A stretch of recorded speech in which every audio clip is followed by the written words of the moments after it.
नमस्कार, TV9 मराठीमध्ये आपल्या सगळ्यांचं स्वागत। मी निखिल आणि माझ्यासोबत आहे। नमस्कार, मी सागर जोशी।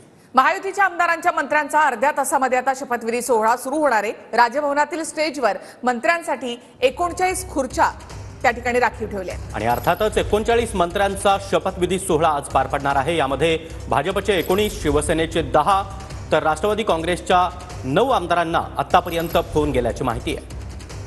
तर 39 मंत्र्यांचा आज शपथविधी सोहळा होतोय। पुढच्या अर्ध्या तासामध्ये या शपथविधी सोहळ्याला सुरुवात होणार आहे। आपण थेट जाऊयात नागपूरमध्ये आमचे प्रतिनिधी गजानन उमाटे यांच्याकडे। गजानन, शपथविधी सोहळ्याची तयारी आपण या ठिकाणी पाहतोय। पुढच्या अर्ध्या तासामध्ये हा संपूर्ण मंडप या ठिकाणी भरून जाईल आणि जवळपास 39 मंत्र्यांचा शपथविधी इथे होणार आहे। नक्कीच पुढच्या अर्ध्या तासामध्ये शपथविधी सोहळा सुरू होणार आहे। आपण थेट स्पॉटवरून जिथे शपथविधी सोहळा आहे या ठिकाणी काही आमदार सुद्धा यायला सुरुवात झालेली आहे। जे मंत्री शपथ घेणार आहेत ते सुद्धा यायला सुरुवात झालेली आहे। चंद्रकांतदादा पाटील या ठिकाणी आलेले आहेत।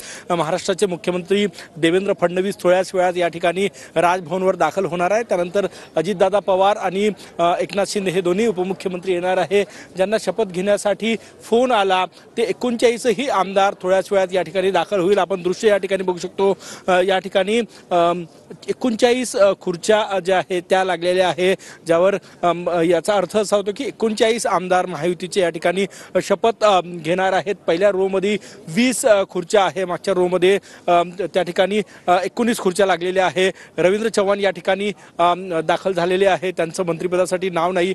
इतर नेते सुद्धा यायला सुरुवात झालेली आहे। असं म्हटलं जातं की रवींद्र चव्हाण भाजपचे नवे प्रदेशाध्यक्ष असण्याची शक्यता आहे, त्यामुळे त्यांचं नाव जे आहे ते मंत्रिमंडळात नाही।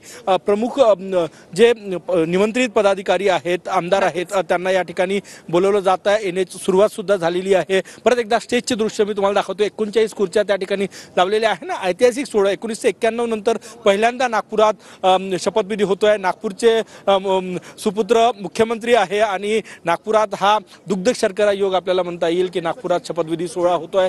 तयारी पूर्ण झालेली आहे आणि अवघे काही मिनिट उरलेले आहे। एकूणच आपण ज्यांना फोन गेले त्या मंत्रिमंडळाचा चेहरा आपण बघितला तर अनेक धक्के आहे। सुधीर मुनगंटीवार यांचं नाव त्या ठिकाणी नाही, छगन भुजबळ यांचं नाव नाही, धर्मराव बाबा आत्राम यांनाही या ठिकाणी फोन गेलेला नाही। त्यामुळे भविष्यातील स्थानिक स्वराज्य संस्थांच्या निवडणुका आणि जातीय समीकरण, विभागवार समीकरण अशा प्रकारचे समीकरण पाहून एकूणच हे नवं मंत्रिमंडळ देवेंद्र फडणवीस यांचं असणार आहे आणि अवघ्या काही मिनिटांमध्ये शपथविधीला याच ठिकाणी नागपूरच्या राजभवन मधून सुरू होणार आहे। नक्कीच गजानन, आणि स्टेजच्या